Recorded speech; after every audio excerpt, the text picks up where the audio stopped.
Oh, you left my heart wide open. You threw it on the ground.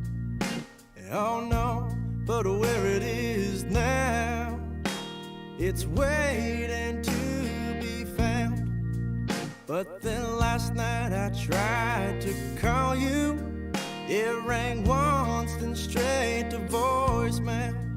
And my heart, it can't take this hurting. In the meantime, I'll be searching. I'm gonna keep on searching. I'll be waiting. Maybe I'll hear you say it.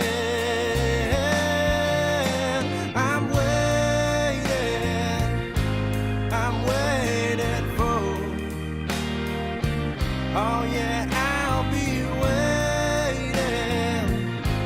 I'm waiting for.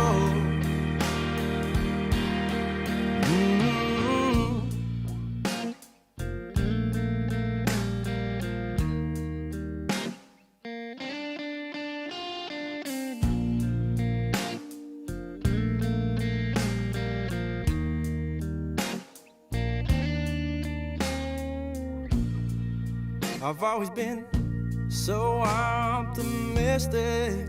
See, I'd push through thin and thick. How we used to risk it all, but now it's all down the drain. And we used to stay in our lane, but you left me with the pain and the shame. The shame of being some old fool. Oh, now what was the rule? Girl, you've got me feeling like I am a fool. Yeah, I'm waiting for. Oh yeah, I'll be waiting. I'm waiting for.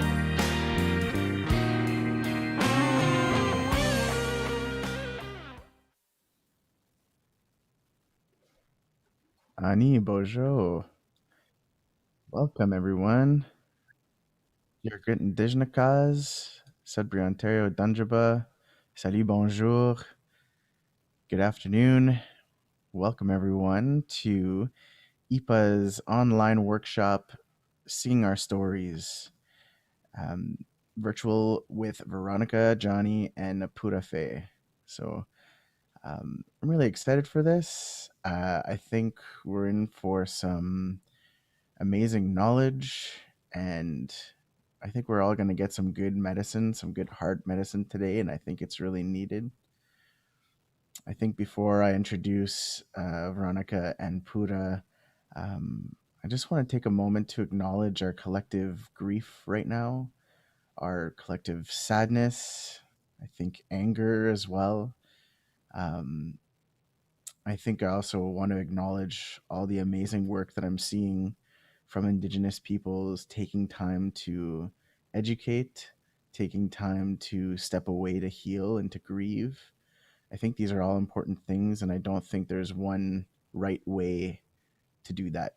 So just want to say that I appreciate all the ways in which Indigenous folks are sharing and taking care of each other right now, and that you're doing an amazing job, and that just to keep, working at it one moment at a time, one step at a time. Remember to breathe, remember to get that smudge going if you need it. Remember to drink water and to rest and to really, take care of your heart and take care of you. And if you can, try and help and take care of others. So, miigwech for all the amazing work that you're all doing as we're all feeling emotional and feeling so impacted by the news, even though it's something we already knew. It's really challenging to see that every day. So I think we all see each other and all really love each other through this. So miigwech for everything that you're doing. So it's my great pleasure again to welcome Auntie Beanie here, Auntie Beanie back, and she's back with another special guest. So today we have Pura and together they'll discuss women's traditional roles as the first drum keepers, storytelling in songs and writing for change. They'll talk about how the line between social and sacred in performing music is changing and how more is needed to be shared and mended between cultures. So, Pura who's Tuscarora and Taino, is an indigenous activist, singer songwriter, and storyteller known for her distinct, soulful vocals and for breathing life into several musical genres. Her work as a musician has brought her around the world to do festivals, benefits, in classrooms, online, and in the studio. As a Native activist and cultural leader, she has done work to combat the erasure of Native culture, restore traditions, build community, fight corporate takeover of Native land, and give a voice for those facing social injustice. As the founding member of the internationally renowned Native women's a cappella trio, Eulali, Purafe helped to create a movement throughout Indian country, which not only empowered Native women's hand drum and harmony, but also built a bridge for Native music into the mainstream music scene. Eulali's unique fusion of ancestral music, cultural roots, and message has left its mark. Eulali has recorded music for soundtracks, television commercials, has had platinum sales in Italy, and appeared at several events for the benefit of Indigenous peoples and the environment. And today, our facilitator, Auntie Beanie, is a two spirit, multidisciplinary, Cree Dene Indigenous artist. She's a member of the Athabasca Chippewan First Nation, was born and raised in Fort Smith, Northwest Territories, and presently lives in Northern Ontario.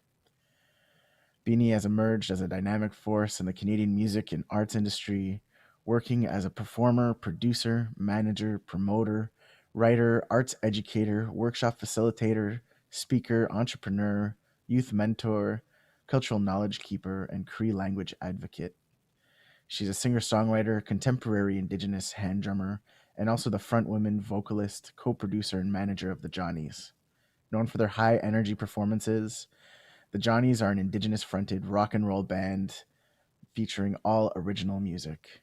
The Johnnies released a pardon me.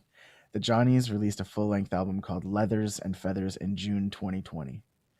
She's the founder of Indigened, an Indigenous arts education business that focuses on creating understanding and self-healing through arts and cultural workshops. So, miigwech to both of you for all the amazing work that you do and all the advocacy that you do. And it's such an honor to welcome you both here today to have this awesome discussion. Welcome. Thank you. Thank you so much, Grayson. Thank you so much. That was a beautiful opening. You really touched my heart with your words. You're very good at what you do.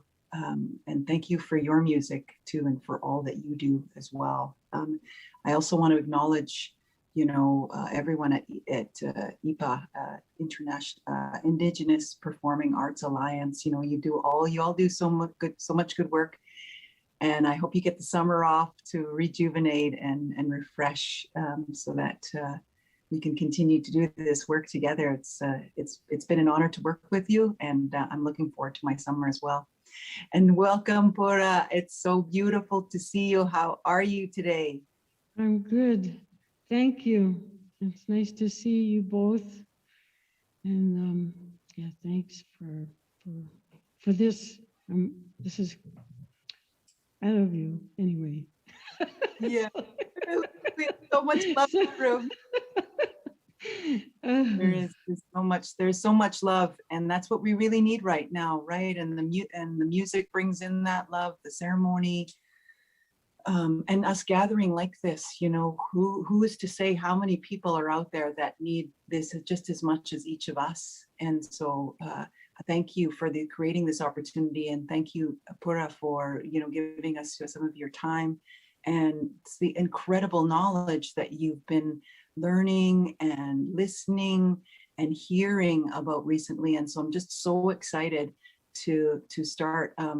I want to acknowledge the land that we're all on, and the water that runs through the land, and the beautiful teachings that we all carry, and that we share. And you know, today isn't really about singing, but I want to welcome the singing if it comes. I want to welcome the drumming if it comes. This is a discussion, but if we happen to need to sing a song for that discussion, then I really want to open that for you, Pura, to just feel free to do whatever we need to do in this moment.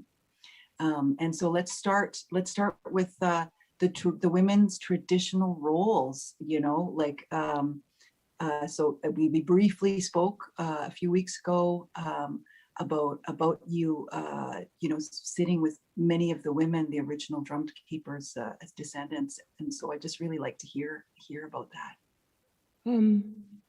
Well, I have a friend named Marie Mihalix who runs a like a program for grief and trauma recovery and suicide prevention and addictions and so on. And her and my husband and a few others are in the Beauval area where I live.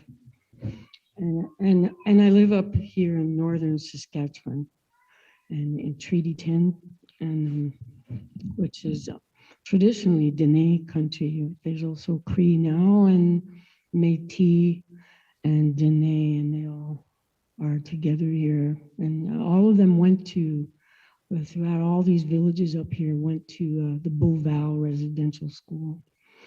So I live here in Beauval. Anyway, so this circle of people that I met through my husband, they all some years ago formed. They studied under this woman who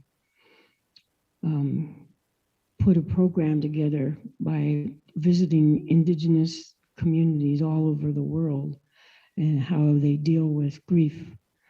And so she designed this program, and they all took it. And then from there,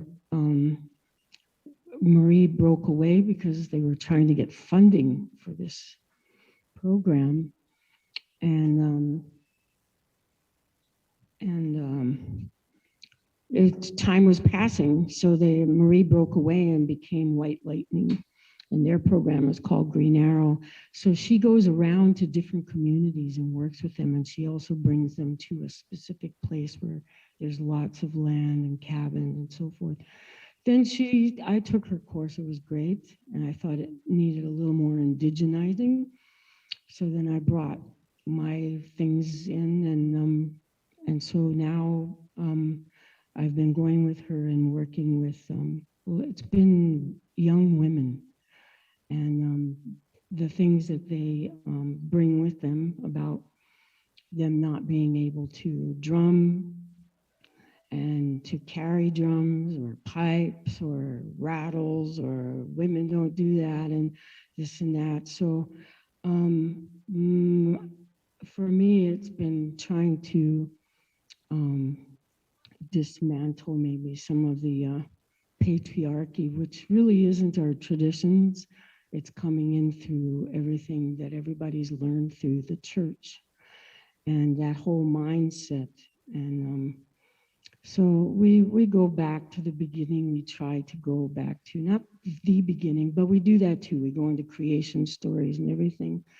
And but we go into, I love that big map that Aaron Carapella has, the Tribal Nations maps. I like the big one of just Turtle Island, and I like it because it's even though it's in English syllabaries, it's in the languages and all the traditional territories, and there's no border lines. You know, there's no borders. There's, you know, it's just this big vast land and all these different nations. And I tell them, I said, this is just some of them. You know, there was more. There's so much more, and you see how like we're aligned as like with rivers, really more than this way. And so we had we have, and we still think that way. You know, a lot of us still think that way. It's like it never went away. It's like it's been for so long, it's in your DNA. And so sometimes you're thinking about, well, where are you from? Who's your people? That's what they say back home. They say, who's your people? But so we're not thinking about borders or anything. We're thinking about the relationship we've had from back in the day. Oh, you're all those people that went, you know. So it's so to get them back in that flow, and knowing that when those colonizers came in, what they saw and how they saw the quickest way to get in and get land a lot of times, especially on the East Coast in the very first, and everywhere really, they women. So they went through the women. You know, once you got through the women and you got some land and then you got some kids and then they're going to start thinking the way you do. And then you have this new government. And so a lot of that, it was the way it really happened on the East Coast and even in the islands. And then but I was trying to explain to them most, maybe not all, but most of our nations were matriarchs, matriarchal systems, and coming through the women and just all those teachings. We go into women's teachings and so forth, and just being the portal, and there's so much. And then, you know, I had that discussion with Monique Mojica, and we're just sitting there thinking about, and someone else asked me about when was the first time um, they were talking about Iroquois people, Haudenosaunee, when's the first time they lost their power? And the answer they got from this guy was um, in the American Revolution. I said, no. I said, we lost authority when the colonizers came in and took it from the women. That's when, not our power is always here, but our authority. So those types of things is the beginning, and then we've been learning about just restoring everything within us, and as women, and because they have a really rough time back home. So they've, at this point, when they leave the program, they're all like, we want our own drum, we want our own lodge, we want our own shelter. So and it comes in that order. That's the way they've been. So they're scraping hides, and one of the older women, she's taking them out, and they're driving to powwows and stuff. So they're like, they're going for it. It's awesome.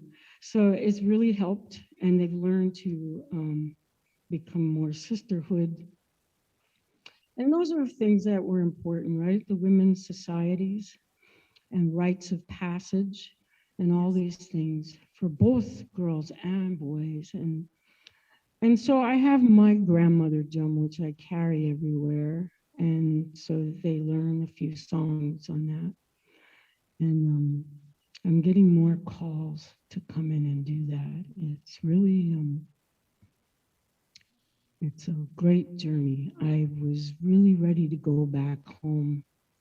I thought I should drag Max back home, but now after all of what's happening now, I really see that now I can't go nowhere. I have to stay and be here and to be a part of the healing with everybody and help them. But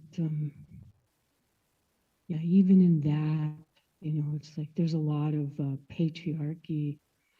It's hard, you know, to show up at ceremonies. This is not my territory here. You know, my largest connection is Max and raising those girls who are from here. So yeah, so there's much I can't say, but I find out with my little grandma drum I can say a lot. It has been difficult for women like myself and yourself who bring the drum teachings in. People don't understand how much resistance there has been to it, and how Right. much we go through. But you know, we just focus on the good that we see that it's doing. We you know, you can't deny the changes that happen within the people that pick up the drum, regardless of their of how they identify in their gender. That drum really connects us to ourselves and to the land and to the water and to each other and to spirit. And so you know, it's really hard to deny. And I think my sense is that the colonizers knew how much power it gave to us, and that was part of them demonizing our ways, so that in creating all these fear teachings within our societies around it, and all of these rules that you can't get through.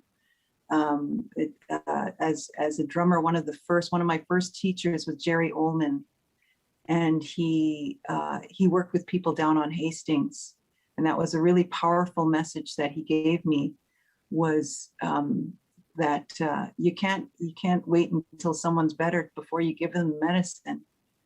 You got to give them the medicine. It doesn't matter what state they're in, where they are, who they are.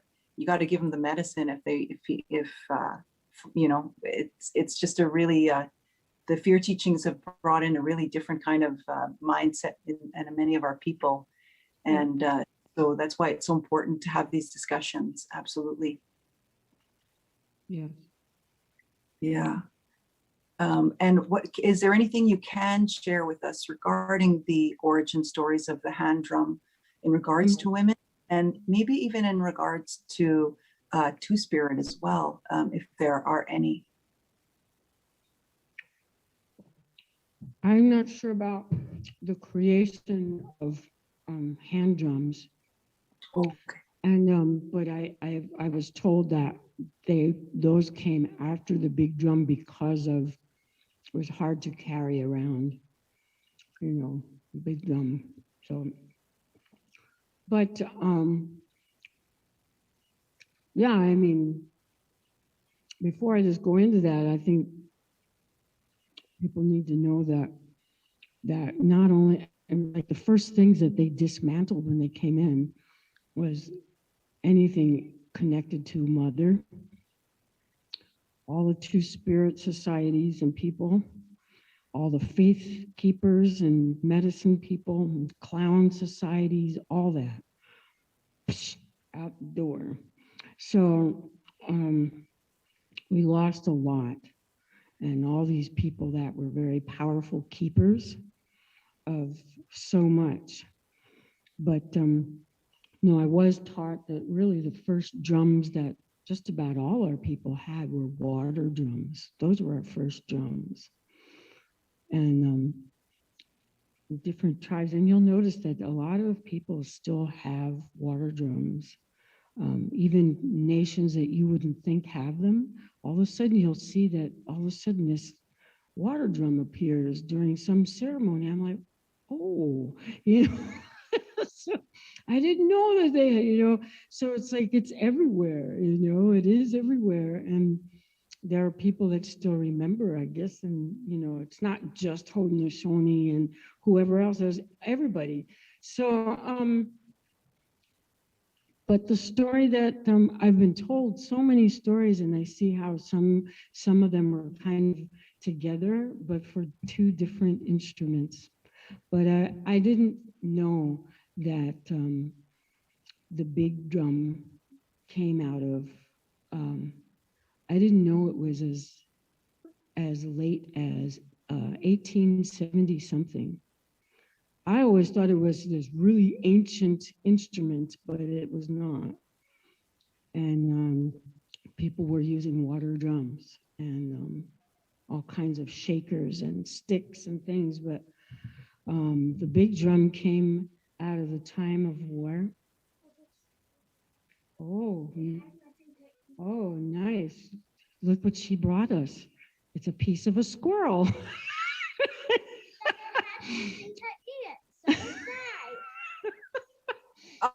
Oh, thank you for showing us. Okay, I'm gonna finish. Yes, thank you. Oh, I love it. I love It it. was so important. Love They had to break in and tell me. All right, wait.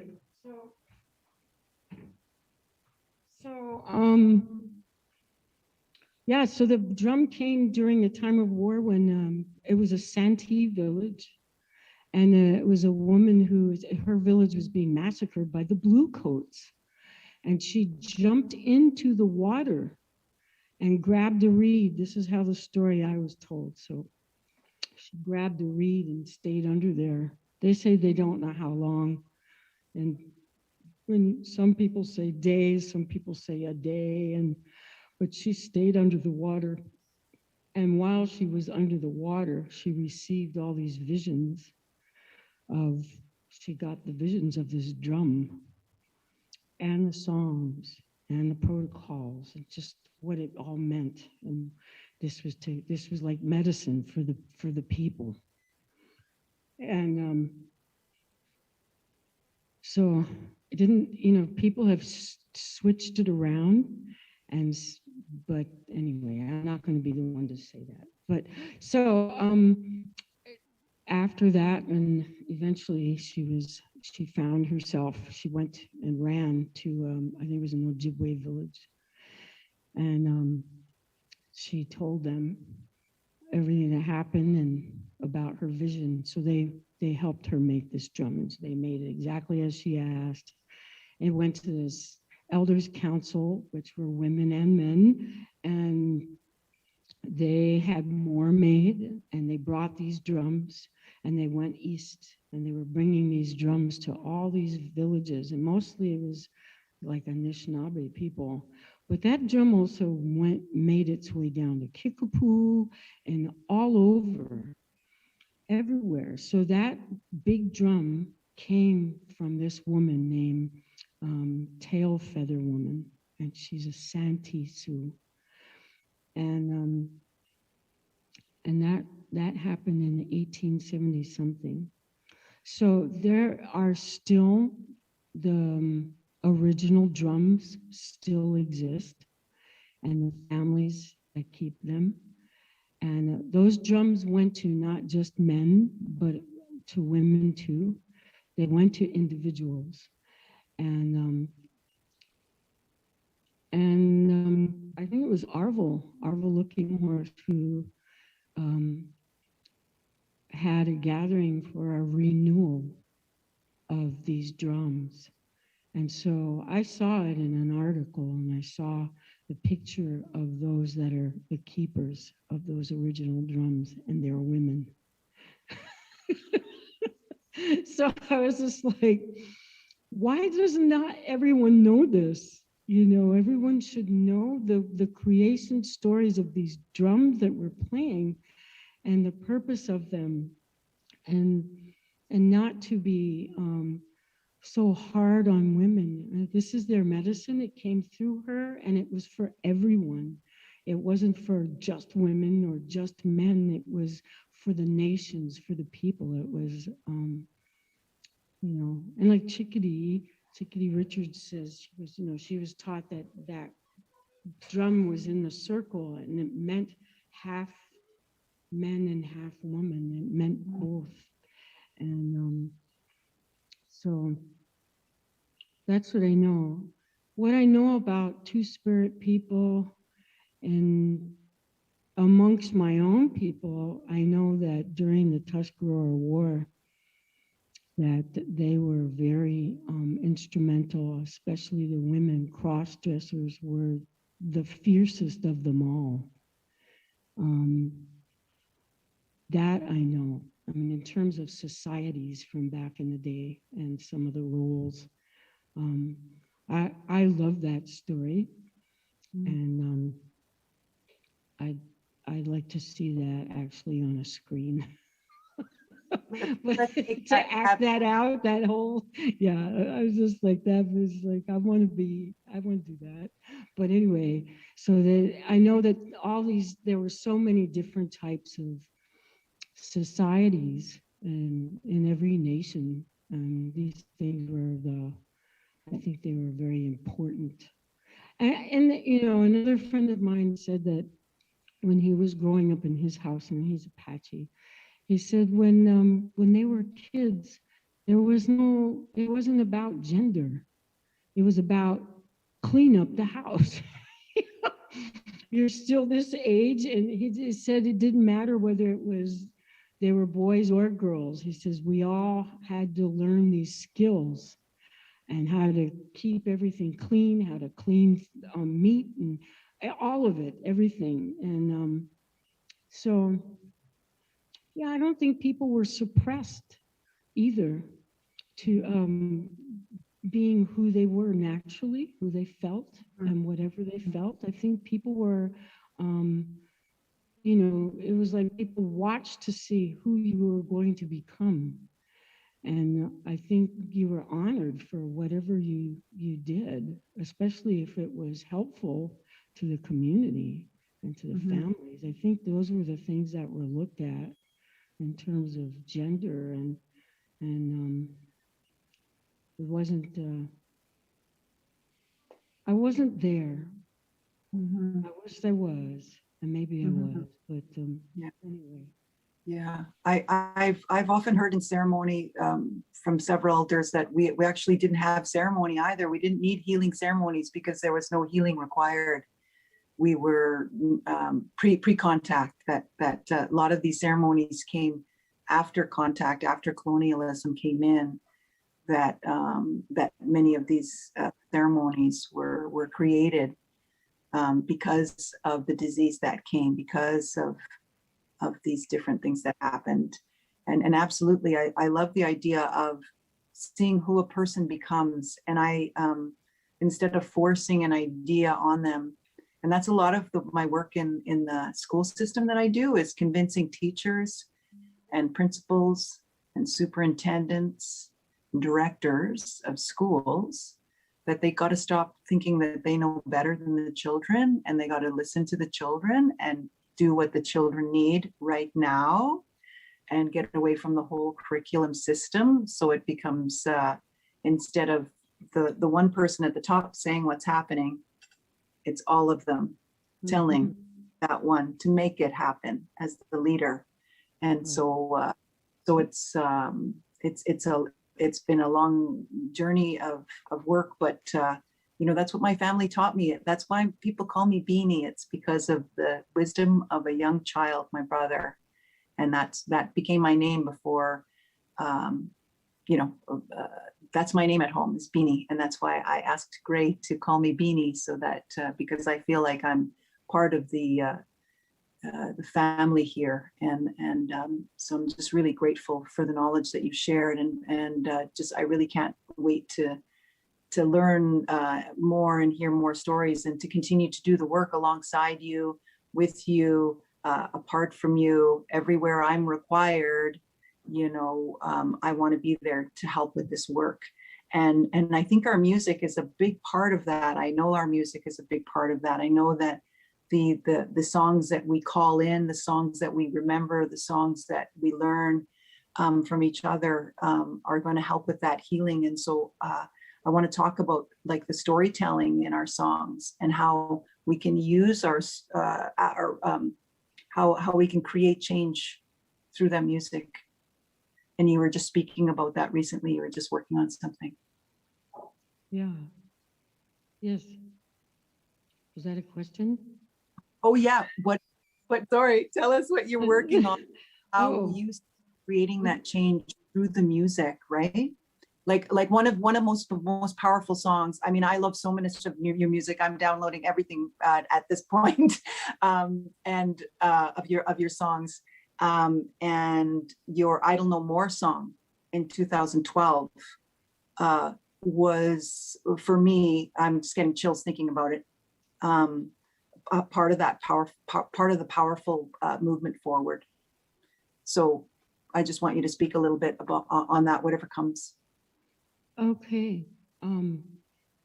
Well, that song in particular, those are Carrie Morin, a friend of mine who we played together a lot and traveled Europe and so forth. Um, so he wrote those words, and I applied them to one of my canoe songs. I thought it was a perfect marriage, that those two, the message and that melody was just, so that's where that song came from. And I have some words in there, but not, it's his. Um, and yeah, I'm trying to write some more. I find that one of the biggest addictions now is social media and cell phones, and it takes away so much time where people could be and would be doing a lot more creating. And I know I would have had like 5 regalias and 8 songs. And I think about all of the stuff that doesn't move forward and could be even better. And seriously, because of social media stuff, which is great also, because we're connected and we're like, this is awesome. But yeah, it's important to really discipline and and get into the work and into the music. And it's hard for someone who's impulsive like me sometimes. I'll just be way too much on this thing. And I could have gotten so much work done. But yes, so I'm trying to work on more music, but I am working on a film. I have been working on a film for some time, but we had to stop everything, and now it's going to open up, and it's another film with through Resolution Films, and and I've asked, or I haven't asked yet because it's still everything is done. It's just now it's going to visit all these women, but to tell the story and tell our stories of our communities and so forth and what we've been through is.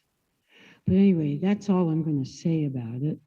But so that's, and it just, the more time goes by, there's so much more to keep, woo, to keep on. There's just so much more. And this feels like a very make and break time. It feels like, you know, and I remember a few years ago, we were all talking about how this is the time of prophecy, and it certainly is. And just all of this, everything like with the seeing all the children coming to light. It just seems like this is the time where we right the wrongs and we make better for the future, and but everything has to be connected. I mean, everyone has to be able to see the relationship from that time till now to what's happening right now in terms of the theft of children and land and everything. It's just never stopped. So I think at this point, it's like this is a real time where we have an opportunity to really take and hold people accountable and to make this totally change. I'm praying so hard for this. I mean, and it's the whole world has been completely taken over by this same entity everywhere. And so it's really, to me, the lesson is kind of the fact that people must come together. They must unify and go against this, and it's the atrocities. I mean, that's what that entity is. It's all about creating chaos and atrocities and so forth, just so that they can stay in the position that they're in. And at some point, when do we all have enough and find the way to unite to change that? So that's the time I think it is. I think healing is not going to be as hard as we think. I think it's more about just getting what we need. What we need, is like clean air and clean water and our land. And it's like enough, and these are our children, and throw away your stupid drugs and all this. I just think that we can, it's like it's not as hard as they make it hard that we can't get out from under it. But so I think our music and all our art really needs to emanate the solutions and who we really are, and that we can do this. Yeah. Absolutely, absolutely. Turning to creating, whether it's music or art or regalia or sewing or poetry or dance. It really is part of the healing that every person needs to do. It's not just up to those of us that are performers or musicians. That it really is for everyone to do this, and that if people out there do choose to do some art or create some healing for themselves through art, that art ripples out to their family, that healing, I really believe that whatever healing a person does ripples out to their family and to their community and to the larger society, to their land base and to the world and to the cosmos. And so each person, it's not just up to us that call ourselves artists, it's each person, each one of us can create healing for ourselves, and must really, and each one of us can create healing because we created that healing for ourselves. That might help someone else really close to us or someone we don't even know, and it could affect them in such a good way. And so I just, I really want to encourage anybody who's watching that you can do these things and that you can do all this creation, and to not be hesitant anymore, to be, or to need permission, even to really trust in the self, and you don't have to share it either, right, Pura? People don't have to if they don't want. If it's just you want to do something for yourself, just do it. Nobody has to know, right? And that creating is such a big part of that releasing, along with all the other ways that we can try to do self-care during this time too, and moving our body and feeding our body well, and being around people who are good for us, and making sure even stuff we watch on television or on social media isn't creating more anxiety, and that we have control over what we see and what we allow in, to a certain extent. So like that people might want to realize that maybe some TV shows aren't as good for them, or different things that they follow aren't very good for them, that it's a good time to let those kinds of things go now. Yeah, and I agree with you today, like now is such a great time for all of this transformation and each moment. And I was reminded of that recently while I was out on the land, and how much of that work is my own to do for myself. And that we do need to share. We do need to create more peace within nations, within families, within workspaces, and we can create that peace. And I think the compassion and the empathy, I pray very hard that the compassion and the empathy is coming, so that we can get together and do this work together, with respect, with kindness, with love, and knowing that we can, that it doesn't have to be a long journey.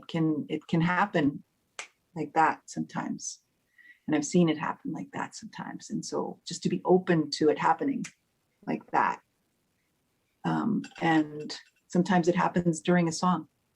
Yeah. I know it happens to me a lot. Music really affects me, and so it happens to me a lot. I'm just really grateful for people who have a voice like yours, and your voice, and how you use that voice, and how you use your platform for this work. And I've seen your posts about with the women playing at the big drum, and that just filled me with so much joy.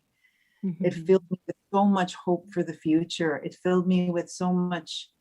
I was just so happy and for the women that were sitting around the drum, and I knew how much it was changing them. And I have not sat at a big drum myself yet, and I await the day that I do. I've never done that until over a year ago. I was invited. I'm sorry, did I stop you from? No, please. I was waiting. Okay. So I was asked to, a friend of mine named Cheryl, she asked me to come to a drum gathering. It was a missing and murdered women's gathering, and the families were there, like Tina Fontaine's family, and there were many families. Anyway, I walked in and there were like 5 or 6, maybe 7 women's drums. And one of those drums were little girls. They were sitting there, and I had never seen anything like this. In fact, I was on another program talking about this. And so I was invited to sit down at Judy De Silva's drum, and that was awesome. And that was the first time I ever sat down at a big drum with all women. And after that, and that day, and listening to all these things that they said, and they would get up on the mic, young women, and talking about how this is saving them. And anyway, these Ojibwe women, and I say it all the time, I love them. I love the way the ceremonies just happen right from them. It's like they just, there it is, so they just, and that's what they were doing. And they were just, it was beautiful. The singing, the healing, the praying, the stories, the support, and all that love. And so when I came home, I myself was like, I need a drum. I've got to have a drum for these girls here that I'm raising. And so Max helped me. I saw this drum, I drawed it out for him, and it's got 13 prongs in it for the moons. And we tied it down with twice around, and then braided it off like an umbilical, and twice around for the twin brothers. And we put our tobacco ties on there, and it's such a beautiful drum. I didn't want it closed on the bottom. It's a tree trunk that he hollowed out. So gorgeous. And I wanted it open on the bottom with legs, but I wanted it open like a woman's skirt, so that the energy from the earth goes right up into and resonates right into the drum, just like a woman. So it's like a grandmother drum. And he finished it, like it took a long time to make. Like he would start and then put it down, and then he'd start, put it. I never said anything. It just happened. And so finally it was like, I think we need to get this done. And he ended up finishing it on the blue moon this past year. And so we call it Blue Moon. Anyway, so the girls play on it, and I've been dragging that drum to wherever, and I've got more places that I'm asked to bring this drum. And it's very empowering, and they just love it. The women love it. It's so natural for them. And the sticks I made those hoop sticks, and I like them. And some of them I made them with the, like, I covered them so that there's shakers in them. So I kind of like that sound where they shake and hit at the same time, because I like the songs. See, there's so much more music waiting to happen. You know, it's not just the old songs, but there's more expression, there's more everything. We are more. And so I just think that there's more to create, and it should not be stopped at all. You know, these women have songs and melodies and ideas and feelings, and so it's good. And sometimes young guys will come and sit down too with us. They sit down and they'll play. So it's, so I say this is a grandmother's drum. It loves everybody. And so they asked me to come into the school at Canoe Lake, and I brought the drum. And so it was all little girls and boys together playing. They don't know. It's just like, they're just like, yay, you know. So it was awesome. And I left them some drum stories. And of course, the one always that is important is to tell them about the first drum that they hear is when they're in the womb of their mother. And so that's part of, and that's why we're so attracted to the drum. And it is the heartbeat and all of those teachings like that. And it's very beautiful. And so, yeah.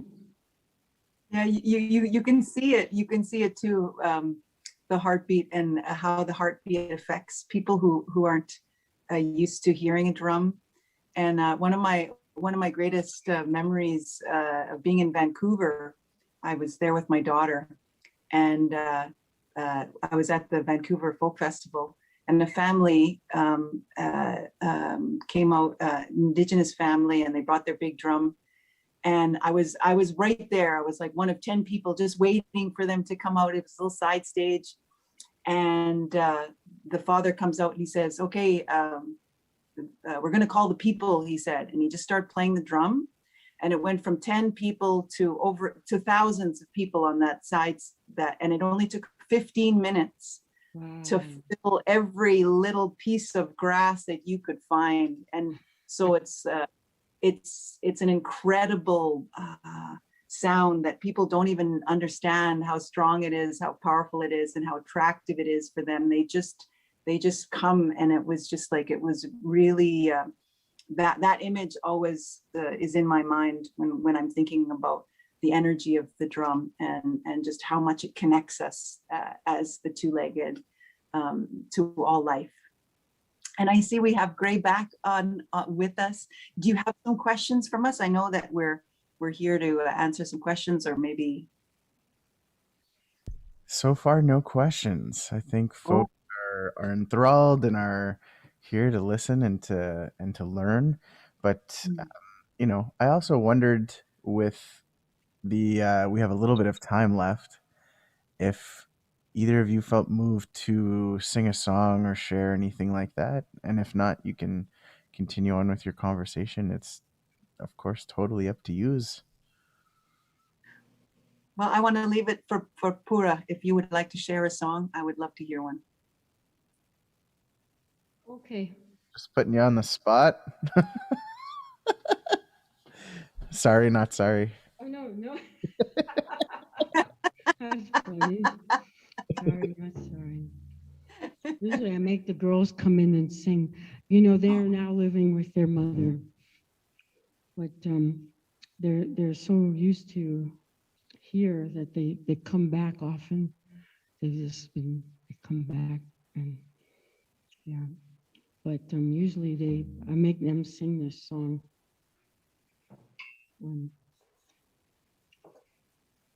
I don't speak my own language. I know just words and phrases.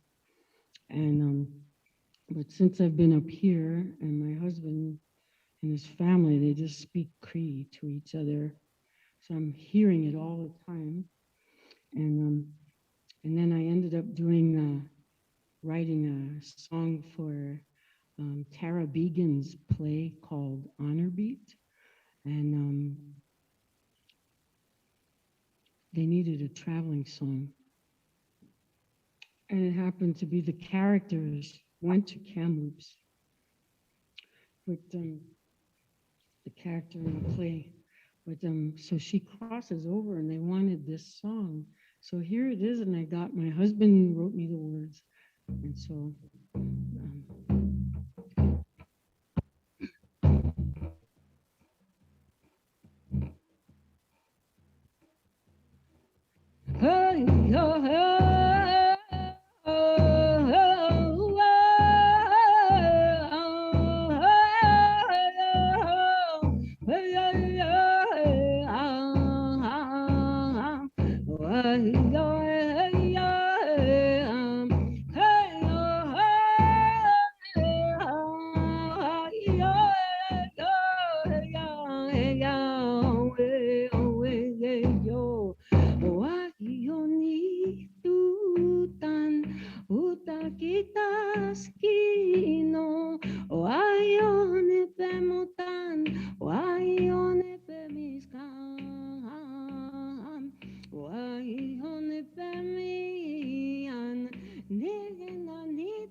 I'm not going to do the next verse.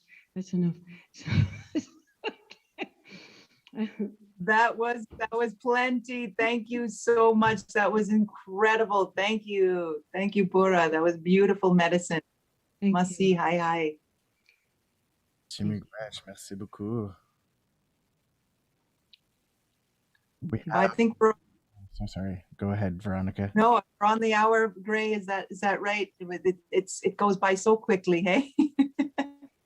It goes by so quickly. It's like it's the best way to time travel. I was just gonna say, I think the same thing as you, Veronica, that we have 2 minutes, 1 minute left. If there's any last thoughts that you'd like to share before we wish everyone a good day.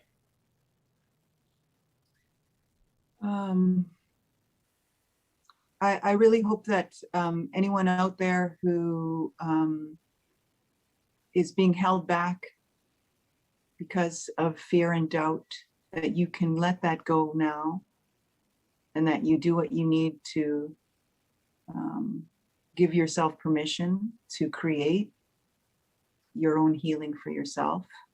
There's no hesitation anymore. There's no need for validation, and that to just trust your intuition, ground yourself, take care of yourself, trust your intuition, and act with kindness. And that if you are non-Indigenous and you want to help, then you need to stand behind someone Indigenous to make sure that their voice is being heard. Hi. Pura, would you like to add anything, please? I think you said it right there. Yeah, thank you. That was beautiful, and that's exactly right. Merci. Merci. Thank you so much. Deep thanks to the both of you, Miigwech, for sharing all of that history and knowledge and beauty with us. Yeah, just so appreciative. Really appreciate that, all that good heart medicine.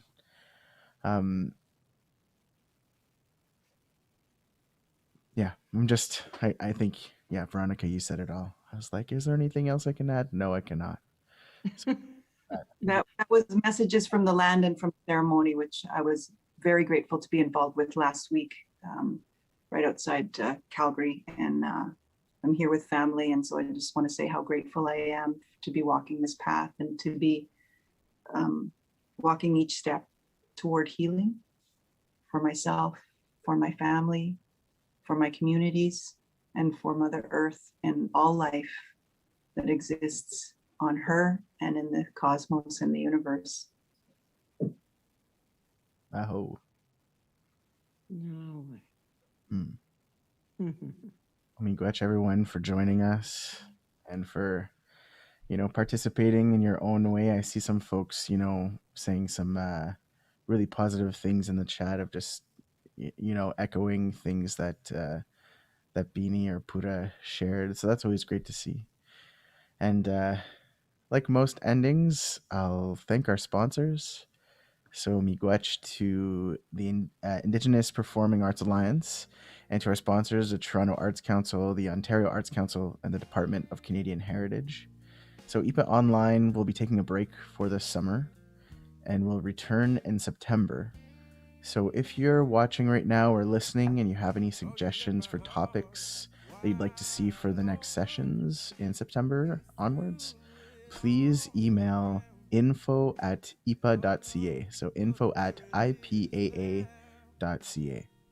So I'll leave you with that. Chimigwech, Beanie, Chimigwech to you, Pura.